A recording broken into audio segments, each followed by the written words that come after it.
Welcome back Nifty and bank Nifty traders. Last video में हमने जैसा डिस्कस किया था मार्केट में सेम टू सेम वैसा फॉलो हुआ है। So we are going to discuss कि कल के मार्केट के लिए क्या हो सकता है और लास्ट दिन हमने जो बोला था वो किस तरीके से फॉलो हुआ है। So first and important thing, last दिन हमने यहाँ पे एक पैरेलल चैनल ड्रॉ करके रखा हुआ था। ये आप हमारे थंबनेल में भी देख सकते हैं और हमारे वीडियोस में भी जाके देख सकते हैं। ये अपना पैरेलल मतलब चैनल नहीं, ये अपना रेक्टेंगुलर जोन थी। इस जोन के हिसाब से हमारा क्या डिस्कशन था, अगर इसके ऊपर की क्लोजिंग होती है तो हम ऊपर साइड का ट्रेड देखेंगे। बट हमारा ये डिस्कशन तो था ही नहीं कि यहाँ पे ट्रेड करना है। हमारा डिस्कशन था कि अगर इसके ऊपर क्लोजिंग होती है, गैप अप वगैरह यहाँ कहीं खुलता है, कहीं पे भी खुलता है, तो यहाँ पे आने के बाद एक बाइंग की जोन बनती थी। और बाइंग की जोन के अलावा एक बहुत अच्छा एक न्यूब वाला पैटर्न है। मतलब अगर कोई बंदा पहली बार ट्रेडिंग में आता है ना, पहली बार उसका फर्स्ट स्टेप होता है तो वो दो चीजें सीखता है।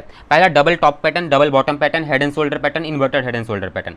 तो आज का जो ट्रेड था वो इतना क्लियर कट था मेरे भाई कि अगर आज तुमने ग्रैब नहीं किया ना तो मार्केट में कभी पैसा कमाने का सोच भी ना सकते। अभी सीखने की बहुत जरूरत है। और कैसे जरूरत है मैं ये दिखा सकता हूँ भाई। ये सबसे ना बेसिक पैटर्न होता है, head and shoulder pattern, inverted head and shoulder. ये अपना हो गया head and the left shoulder and the right shoulder. ये आप कहीं भी यूट्यूब पे भी जाके देखो, मेरा वीडियो देखो, किसी और का वीडियो देखो, जिसका वीडियो देखना है देखो, आपको पता चलेगा इन्वर्टेड हेड एंड शोल्डर पे नेक लाइन के बाद एंट्री करी जाती है बाइंग के लिए और स्टॉप लॉस अपना मैक्स टू मैक्स यहाँ तक रखा जाता है, नहीं तो यहाँ तक का रखा जाता है एसएल। उसके बाद ऊपर साइड के कितने क्लियर कट एकदम एक्यूरेट ट्रेड मिले हैं।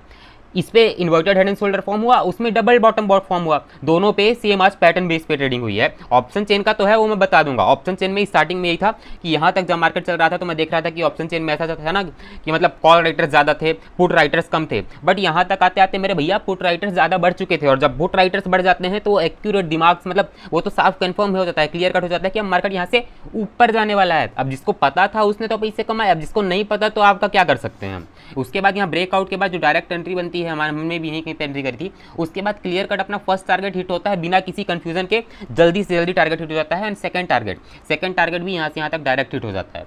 नो डाउट, नो कंफ्यूजन, सिर्फ पैटर्न बेस आज की ट्रेडिंग थी। उसके बाद अगर ऊपर साइड का टारगेट देखें तो यार यहाँ से यहाँ तक मार्केट ऊपर ही गया है, बीच में कहीं कंफ्यूज किया ही नहीं मार्केट ने, कोई फंडा ही नहीं था कंफ्यूजन करने का। यहाँ पे डायरेक्ट ऊपर का ट्रेड था। यहाँ बीच में अगर आप बोलोगे तो यहाँ पे अगर अपन पैरेलल चैनल टाइप का ड्रॉ करें तो क्या होता है, यहाँ पे एक यहाँ पे बन सकता था जस्ट लाइक ऐसा करके, ये एक थोड़ा सा यहाँ पे बनता था। तो इसके बाद नेक्स्ट एंट्री यहाँ पे अपन जिसने यहाँ की मिस कर दी थी एंट्री, यहाँ पे की एंट्री जिसने मिस कर दी, ये अपने हेड एंड शोल्डर के इन्वर्टेड हेड एंड शोल्डर के ब्रेकआउट की एंट्री जिसने मिस करी तो उसके लिए ये एंट्री बनती थी। उसके बाद ये एक एंट्री बनती थी स्कैल्पिंग की। नेक्स्ट एंट्री कब बनती थी, जब इसके ऊपर क्लोजिंग हो, इसके ऊपर सस्टेनेबिलिटी आ जाए, इस रेजिस्टेंस के ऊपर। देखो हम लोग जो चीज़ें बनाते हैं ना वो ऐसे ही नहीं बना देते, एक्सपीरियंस के साथ आती हैं। ये रेजिस्टेंस मैंने पहले के वीडियोस में ही बना के रखा हुआ था, हवा हवा में नहीं बोलता मैंने बना के रखा हुआ था, इसीलिए बोल रहा हूँ। तो ये रेजिस्टेंस से यहाँ से मार्केट ने रिस्पेक्ट किया है। तो अगर जिसको जो हमारे साथ अगर एग्री करता है कि हम जो बना रहे हैं सही है तो ठीक है, नहीं सीखना तो आपको मत सीखो, अपन कोई आपको फोर्स तो कर नहीं रहा है। जो हम बोल रहे हैं एजुकेशनल पर्पज़ के लिए है, पैसे कमाने कमाओ, नहीं कमाना मत कमाओ, लाइफ आपकी है, चॉइस आपकी है। सो वी डिस्कस की लास्ट डे हमने क्या बोला था, now it's time to discuss what going to happen tomorrow. We are just discussing for the educational purpose, of course we are not saying anyone to take trade according to us. उसके बाद अगर यहाँ पे scenarios बनते हैं तो क्या बनता है, यहाँ पे अगर अब क्लोजिंग होती है अपनी, इसके ऊपर की क्लोजिंग होती है 50,593, इसके ऊपर की अगर क्लोजिंग होती है then our first target will be 50,867 and our second target will be 51,161। देखो अभी गैप डाउन वो गिफ्ट निफ्टी में थोड़ा सा ऊपर चल रहा है। थोड़ा सा ऊपर चलने का मतलब है जस्ट लाइक कितना ऊपर चल रहा है, अभी 30-40 पॉइंट ऊपर चल रहा है। तो अप्रॉक्स थोड़ा बहुत यहाँ पे गैप अप खुल सकता है, इसका बना के चल सकते हैं। गिफ्ट निफ्टी में चल रहा है मतलब बैंक निफ्टी भी ऊपर करीब हो ही जाएगा। और अगर डाउन साइड के लिए सिनेरियो सोचना है तो अभी तो थोड़ा सा भैया अवॉइड कर लो। कब तक अवॉइड करना है ये बता देता हूँ मैं। इसके नीचे तक आएगा तभी हम अपनी हैवी पोजीशंस बनाएंगे। इसके नीचे आ जाए, यहाँ के नीचे आ जाएगा तो यहाँ से फर्दर छोटे छोटे टारगेट रखेंगे। यहाँ बीच में थोड़ा सा मैं पुट कॉल के लिए तो मतलब बोले तो अवॉइड करने वाला हूँ। और कब तक अवॉइड करने वाला हूँ, अगर लेता भी हूँ ट्रेड तो कब लूँगा, या तो डाउन साइड के लिए एक अच्छा पैटर्न फॉर्मेशन हो जाए, या तो अपनी ऑप्शन चेन में बोले तो पुट राइटर्स हद से ज़्यादा बढ़ जाए और कॉल राइटर्स कम हो जाए, तब अपन देख सकते हैं डाउन साइड का trade. Other than that we are going to avoid. So this was the discussion for the bank Nifty. Now it's time to discuss the Nifty. अगर अपन निफ्टी की वीडियो में आते हैं तो अपन को क्या दिखता है निफ्टी, तो चलिए हमारा खुल चुका है निफ्टी। तो भाई क्लियर कट, एकदम clear cut, no doubt no confusion, बिल्कुल क्लियर कट पैटर्न ट्रेडिंग हुई है आज। अब कैसे हुई है ये अपन एक्सप्लेन कर देते हैं। लास्ट दिन हमारा इसमें भी सेम डिस्कशन था, दी रेक्टेंगुलर जोन। तो ये रेक्टेंगुलर जोन हमने यहाँ पे कहीं पे बना के रखी हुई थी, ये अपनी जोन थी रेक्टेंगुलर जोन। तो ये मैंने थोड़ा सा एक्यूरेट नहीं बनाया है, थोड़ा सा इसे अगर एक्यूरेट करें तो ऐसा, ठीक है। ये इस जोन के ऊपर हमारा डिस्कशन था कि इसके ऊपर की क्लोजिंग होने पे अपन बाइंग का देखेंगे। तो इसके ऊपर गैप अप खुलता है पहली बार, और गैप अप खुलता है कुछ ज़्यादा यहाँ पे खुल गया।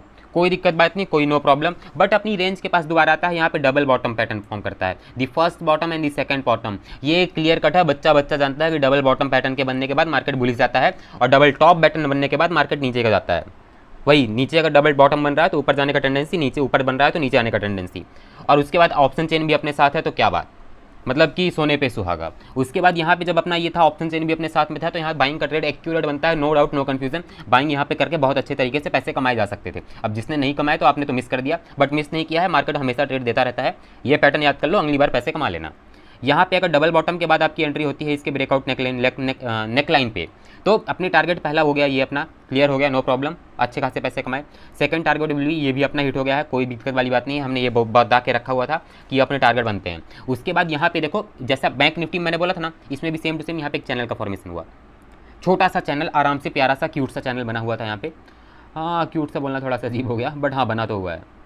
ये एक छोटा सा चैनल बना, आप देखोगे इसका ब्रेकआउट हुआ है, स्कैल्पर्स इसका बहुत अच्छे से यूज़ करे होंगे। देखो, जिसने यहाँ पे एंट्री अपनी मिस कर दी, जिसने यहाँ पे एंट्री मिस कर दी, उसके लिए मार्केट ने यहाँ पे फिर से एंट्री दी। इसको एक अगर दूसरे नज़रिए से देखोगे तो आप ये भी बोल सकते हो कि एक रेजिस्टेंस के पास आया और रेजिस्टेंस के पास आने के बाद यहाँ पे ना मार्केट ने थोड़ा सा सस्टेन किया, रीटेस्ट किया, पैरेलल चैनल का ब्रेकआउट हुआ, अपनी लैंग्वेज में जो बोलना है बोलो। बट यहाँ पे मार्केट में हुआ है, उसके बाद ऊपर तक गया है, नेक्स्ट रेजिस्टेंस को यहाँ पे रिस्पेक्ट करने की कोशिश करी गई है। सो now it's time to discuss ki what going to happen tomorrow. We are just discussing for the educational purpose. If we are discussing for tomorrow, then the first and the second and the third condition we have. The first condition will be, अगर यहाँ पे एक अपनी closing आती है, इसके ऊपर पहली बात तो लग रहा है गैप अप खुलेगा। गैप अप अगर अपना यहाँ तक का खुलता है तो यहाँ से नीचे तक एक डाउन साइड के टारगेट हो जाएंगे, छोटे मोटे रखे जा सकते हैं, ज़्यादा उतना नहीं रखा जा सकता क्योंकि मार्केट ऑलरेडी बुलिश हो चुका है। उसके बाद अगर इससे अपर साइड के लिए सोचे तो अगर इसके ऊपर की क्लोजिंग आती है तो फिर अपर फर्दर अपन ऊपर साइड के लिए टारगेट देखे जा सकते हैं, या फिर यहीं पर अगर क्लोजिंग होती है तो ऊपर साइड का पहला टारगेट ये देखा जा सकता है। अगर डाउन साइड के लिए सिनेरियोस अपने को सोचने हैं तो डाउन साइड के लिए कुछ कंडीशंस फॉर्म होती हैं, जस्ट लाइक अगर कॉल रेटर्स बहुत ज़्यादा हो जाते हैं, कॉल रेटर्स बहुत ज़्यादा होते हैं, तभी हम डाउन साइड का कोई ट्रेड देखेंगे। और कहाँ तक का देखेंगे, first target will be here, not more than that. उसके बाद अगर एक और कंडीशन बनती है द कंसोलिडेशन, अगर कंसोलिडेशन का कुछ पैटर्न होता है तो यहीं पे एक रेक्टेंगुलर चैनल टाइप का फॉर्म होगा, रेक्टेंगुलर पैटर्न यहीं पर, मार्केट पूरा यहीं पर रह जाना है। तो फिर उसमें तो कुछ किया भी नहीं जा सकता, ना बाइंग की जा सकती ना सेलिंग की जा सकती। So this was the discussion for the today's market. We will meet in our next video with next trading knowledge or next trading discussion. So now it's time to wind up our video. Thank you guys for watching my video.